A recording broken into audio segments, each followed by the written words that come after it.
ಇವತ್ತು ಏನು ರಾಜ್ಯ ವ್ಯವಸ್ಥೆ ಒಳಗಡೆ, ಕೇಂದ್ರ ರಾಜ್ಯ ವ್ಯವಸ್ಥೆ ಒಳಗಡೆ ಬಹುಶಃ ಒಂದು tax, one nation one tax, GST ಏನ್ ತಂದ್ರು, ಆ ತಂದಂತ ಸಂದರ್ಭದಲ್ಲಿ ನಾನು 10 ಗಂಟೆ ರಾತ್ರಿ ಅದು ಬಿಲ್ ಪಾಸ್ ಆಗುವಾಗ ನಾನು ಎದ್ದು ನಿಂತು ಹೇಳಿದೆ, ಮುಖ್ಯಮಂತ್ರಿಗಳು ಸಿದ್ದರಾಮಯ್ಯನವರು ಇದು ಸರಿ ಇಲ್ಲ, ಒಂದು ದೇಶ ಒಂದು ತೆರಿಗೆ ತರಬಾರ್ದು, ಅಲ್ಲಿ ಹೋಗಿ ಡೆಲ್ಲಿನಲ್ಲಿ ಬಹಳ ರಾಜರು ಕೂತಿರ್ತಾರೆ, ನಾವೆಲ್ಲ ಸಾಮಂತ ರಾಜರು ಹೋಗಿ ಭಿಕ್ಷೆ ಬೇಡಿ ಕೈ ಮುಗಿದು ಹಣ ತರಬೇಕಾಗುತ್ತೆ, ಆ ವ್ಯವಸ್ಥೆ ಆಗುತ್ತೆ. ನಮಗೆ ಈ GST, one nation one tax ನ ವ್ಯವಸ್ಥೆ ಬೇಕಿಲ್ಲ. ನಮ್ಮ ರಾಜ್ಯದ ವ್ಯವಸ್ಥೆ, ನಮ್ಮ ರಾಜ್ಯದ ಆದಾಯ, ನಾವು ನಮ್ಮ ದೇಶವನ್ನ ಸುಭದ್ರವಾಗಿ ಆಳ್ಲಿಕ್ಕೆ ಕಾರಣ ಆಗುತ್ತೆ.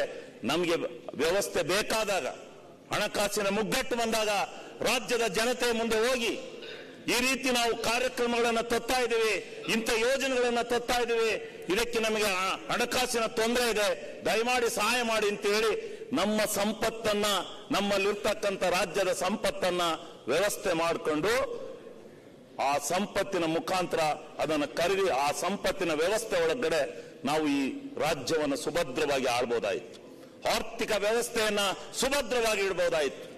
ಆದ್ರೆ ಅವತ್ತು ನಾವು ಮಾಡಿಕೊಟ್ಟು ಹೇಳಿದ್ರು, ಅವತ್ತು ಏನ್ ಹೇಳಿದ್ರು, ಸಿದ್ದರಾಮಯ್ಯರೇ ಹೇಳಿದ್ರು, ದಾಖಲಾತಿಲಿದೆ, ನಾನು ವಿರೋಧ ಮಾಡಿದಾಗ, ಇಲ್ಲಪ್ಪ ಇವತ್ತೇನು ನಮಗೆ ಟ್ಯಾಕ್ಸ್ ಬರ್ತಾ ಇದೆ, ಆ ಟ್ಯಾಕ್ಸ್ ನಲ್ಲಿ ನೋಡ್ರಿ ತೊಂದರೆ ಮಾಡಬೇಡಿ, ಸುಮ್ಮನೆ ಬಜೆಟ್ ಮೇಲೆ ಮಾತಾಡ್ರಿ ಗೌಡ್ರೆ, ಏನು ತೊಂದರೆ ಆದ್ರೆ, ಒಂದು ವೇಳೆ ಟ್ಯಾಕ್ಸಸ್ ಕಡಿಮೆ ಆದ್ರೆ ಆ ಟ್ಯಾಕ್ಸಸ್ ಅನ್ನ ಸರ್ಕಾರ ಆ ಗ್ಯಾಪ್ ಅನ್ನ ತುಂಬಿಕೊಡುತ್ತೆ ಅಂತ ಹೇಳಿದ್ರು. ಎಲ್ಲಿವರೆಗೂ ತುಂಬಿಕೊಟ್ರು? 22ವರೆಗೂ ತುಂಬಿಕೊಟ್ರು. 22 ಆದ್ಮೇಲೆ ತಿರುಗಿ ನೋಡ್ತಾ ಇದಾರೆ ನಮ್ಮನ್ನ. ಹಣಕಾಸು ಸಂಸ್ಥೆಯನ್ನ ಕಟ್ಟಿದ್ರು, ಹಣಕಾಸು ವ್ಯವಸ್ಥೆ ಬಂದ್ರೆ, ನಿಗಮ ಸಂಸ್ಥೆ ಬಂದ್ರೆ, ಇಂಡಿಪೆಂಡೆಂಟ್ ಬಾಡಿ ಅದು ಬಂದ್ರೆ ಈ ದೇಶದಲ್ಲಿ ಎಲ್ಲ ರಾಜ್ಯಗಳ ಹಣಕಾಸಿನ ಸುಭದ್ರತೆ ಆಗುತ್ತೆ. ಹಣಕಾಸು ಏನಾದ್ರೂ ಒಂದು ರಾಜ್ಯಕ್ಕೆ ತೊಂದರೆ ಆದ್ರೆ ಅದಕ್ಕೆ ನೆರವಿಗೆ ಕೇಂದ್ರ ಸರ್ಕಾರ ಬರುತ್ತೆ ಧಾವಿಸಿ. ಎಲ್ಲ ರಾಜ್ಯಗಳ ಹಣಕಾಸಿನ ವ್ಯವಸ್ಥೆಯನ್ನು ಸುಭದ್ರವಾಗಿ ಇಡಬೇಕು ಅಂತ ಹೇಳಿ ಕೇಂದ್ರ ಸರ್ಕಾರ ಒಂದು ಹಣಕಾಸು ಆಯೋಗವನ್ನು ರಚನೆ ಮಾಡ್ತು, ಇಂಡಿಪೆಂಡೆಂಟ್ ಬಾಡಿ. ಅದು ರಚನೆ ಮಾಡಿ ಇವತ್ತು ಅದು ಕೊಟ್ಟಂತ ತೀರ್ಪನ್ನ 22ವರೆಗೆ ನಮಗೆ ಗ್ಯಾಪ್ ಕೊಟ್ಟರು.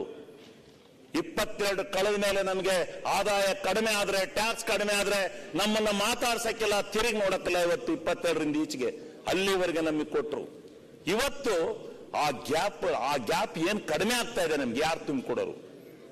ಇವತ್ತು ನಿರ್ಮಲಾ ಸೀತಾರಾಮನ್ ಅವರಿಗೆ ಹಣಕಾಸು ಆಯೋಗ 5,300 ಕೋಟಿ ಹಣವನ್ನು ಕೊಡಿ ಅಂತ ಹೇಳ್ಬಿಟ್ಟು ಇದಕ್ಕೆ ಕೊಟ್ಟರು, ಶಿಫಾರಸು ಮಾಡ್ತು ಹಣಕಾಸು ಆಯೋಗ.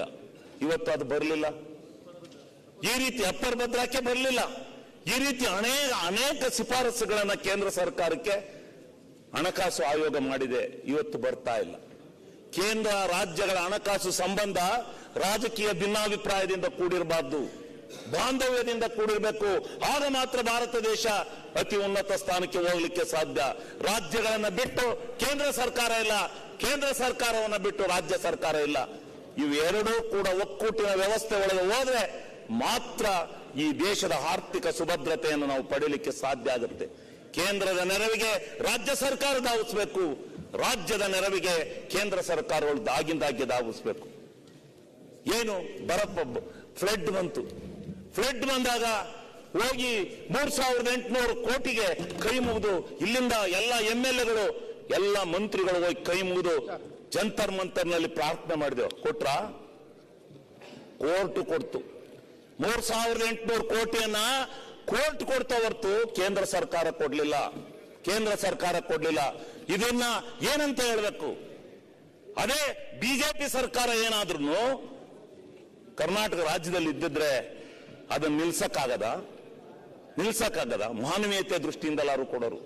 ಈ ರೀತಿ ಆರ್ಥಿಕ ವ್ಯವಸ್ಥೆ ಸರಿ ಹೋದ್ರೆ, ರಾಜ್ಯದ ಮತ್ತು ಕೇಂದ್ರದ ಆರ್ಥಿಕ ವ್ಯವಸ್ಥೆ ಸರಿ ಹೋದ್ರೆ, ಈಗ ನಾವು ರಾಜ್ಯದನ್ನ ಮಾತಾಡಿ ಕೇಂದ್ರದ್ ಮಾತಾಡಿದ್ರೆ ಅವ್ರಿಗೆ ಸಿಟ್ಟು, ರಾಜ್ಯದ ಮಾತಾಡಿದ್ರೆ ನಮಗೆ ಸಿಟ್ಟು.